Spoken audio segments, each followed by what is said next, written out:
debuting a new segment. I am calling this segment This Week in History, basically your history lesson, Chuck Todd's history lesson.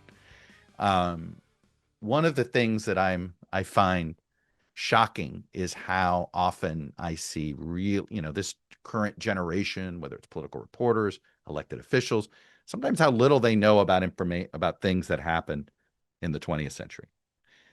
Now, not everything I'm going to do is just going to be 20th century.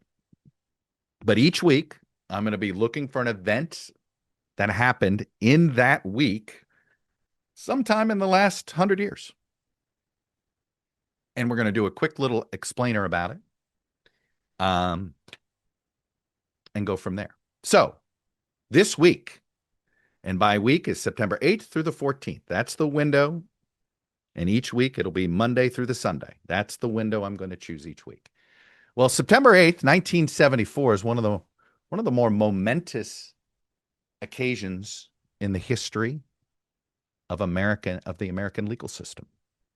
On October 8th, 1974, just 1 month after Richard Nixon's resignation, the new president, Gerald Ford, issued a full and preemptive pardon for all federal crimes that Richard Nixon, quote, committed or may have committed during his presidency. The decision at the time was unprecedented. It was controversial. And it was probably the defining moment of Ford's very short presidency. My longtime mentor, Doug Bailey, may he rest in peace. I don't think I worry sometimes if he sees what's happening right now, he's not at the peace he would like to be at. But Doug Bailey was Gerald Ford's sort of one of his chief media strategists in that 76 campaign. And when you look at all of the baggage that Nixon was carrying into that campaign, inflation was a big one, right? Stagflation. Being Nixon's vice president, it was the pardon. It was the pardon. They came with it. Look, when you only lose by a percentage point in the national popular vote, it's pretty easy to look at anything and say, oh, geez, if Bob Dole hadn't accused the Democratic Party of starting World War II, that would have, maybe that was worth a point. Maybe. But the umbrella issue that was hanging over the head, right? Why did Jimmy Carter end up the nominee and not somebody else in the Democratic Party? Because he was completely from outside Washington, a man of faith, right? So it was Nixon informed the entire political environment at the time. And he lost for the pardon. Now, here was the case for the pardon. At the time, Ford made the argument for national healing, right? Our long national nightmare. Although I'm mixing my speeches there, but essentially that was the message. He argued the country needed to move beyond Watergate, focus on the economic and the Cold War challenges that were very real. In the 70s, this country was we had really crappy economy, so that was a problem. And there was a real belief that a war with Russia, with the Soviet Union, wasn't an if, it was simply a when. Another case for it was that there would have been endless trials. And this is the political reason for, if you're Ford or near the Ford White House, it would have been a complete and utter distraction. The prosecution would have dominated his presidency, and it would have probably destabilized our politics. How well did the Trump trials, how did the country handle that? He wasn't as a former president. Accepting the pardon meant that Nixon sort of confessed. That was one of the other arguments that the pardon worked.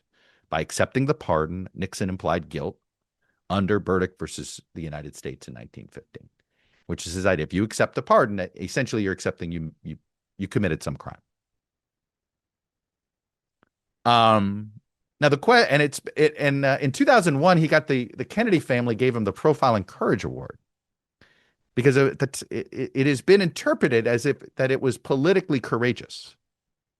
Because Ford did it, even though he knew it would hurt him politically. But he acted for what he viewed was the greater good. I think you could easily look at it as that he was trying to do what was in the best interests of the Ford presidency, which was to get all things Nixon behind him. So I think it's I really think it depends where you sit on whether it was a courageous argument, putting country over party, or did he put his presidency over the rule of law as well? right? But that to me is debate points. Now, what the arguments against the pardon, both at the time and today, are pretty much the same. The the pardon meant you're going to lose accountability, right? That it undermined the principle that no one is above the law, even the president, and that by issuing this pardon, we essentially said political leaders are immune from the basic laws of prosecutions because of who you know, right? I certainly think that over time this hasn't aged well. Now I'm giving it away where I sort of lean on this. And there was a time 20 years ago I might have argued that I might have accepted the historical verdict that said, oh, this was the right thing to do. It healed the country, it allowed us to move on. But it set a dangerous precedent. And I think now, in hindsight, we have decided that trying to get political accountability is too hard, right? Now, look, I do think the founders were right that the best place to put a president on trial was in the United States Senate. The Democrats, not just the Democrats, Republicans, obviously, in the second one, that was attempted with Trump twice, and he was acquitted in that court twice. Now, I could argue that that should have probably preempted that when, that was where the founder said an elected president is held accountable. And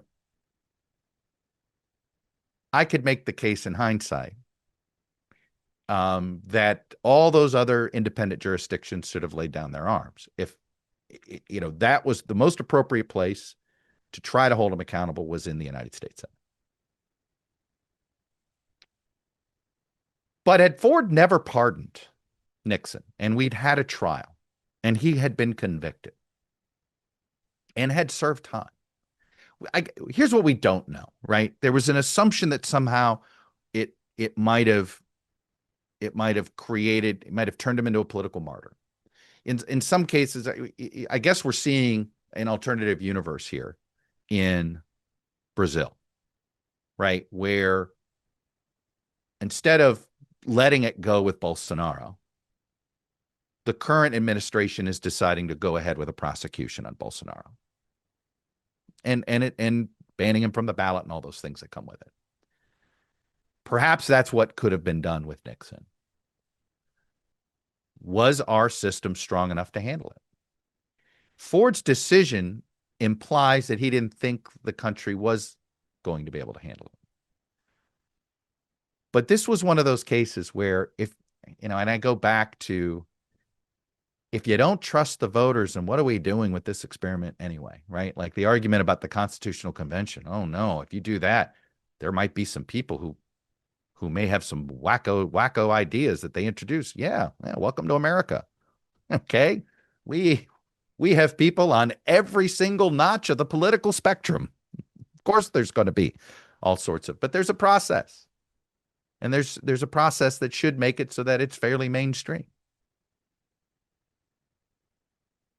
But the minute you start making decisions that take away the ability of the American voter or the American system to do its thing, to essentially usurp the democratic process, which is what Ford did, I think it turns out, especially given what we've gone through over the last decade, that despite what was over time, and what's interesting, polling over time, right?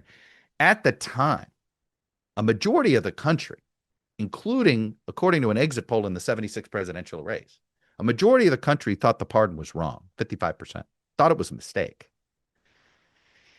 By the early 80s, it was sort of a split decision. In 86 was the first time any poll ever showed a majority support for the pardon. Part of that may have been sort of, Reagan's popularity helped. The country had sort of moved sort of in a center-right situation. Maybe that is why. Nixon had sort of rehabbed himself, had become Mr. Foreign Dignitary, if you will, writing books, Mr. Foreign Policy Advisor. A few months later, Bill Clinton, I remember when Bill Clinton made the trek to visit with former President Nixon before he died. But I think when you think about the situation we're in now, where it's not clear there's a rule of law, where we've now had a president, we've had a fear that presidents would issue preemptive pardons. And out of fear of a president weaponizing the legal system, a president went ahead and issued a preemptive pardon for a bunch of his family members. And I'm referring, of course, to Joe Biden. Does any of this happen without the initial decision by Gerald Ford to pardon Richard Nixon? Now, some of you may say, obviously, I think the best outcome would have been, I don't think the former president of the United States should serve time. I might have drawn the line on that. You commute the sentence, but you make him go on trial. You go through that whole process. Then you commute the sentence. You see if he's guilty or not. He should have his due process. Nixon never got his due process. So I think it's interesting. The Ford pardon for the longest period of time aged very well. And I think when we look back on it, I look back on it and everything I did it is just this was the wrong action at the wrong time in the wrong country.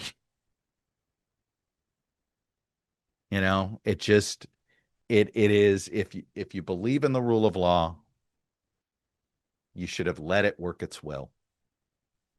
That everything about our system is supposed to make us different, including that. But instead, that pardon, essentially, what we've done is that was the beginning of treating the presidency like a monarchy, where they're kind of untouchable.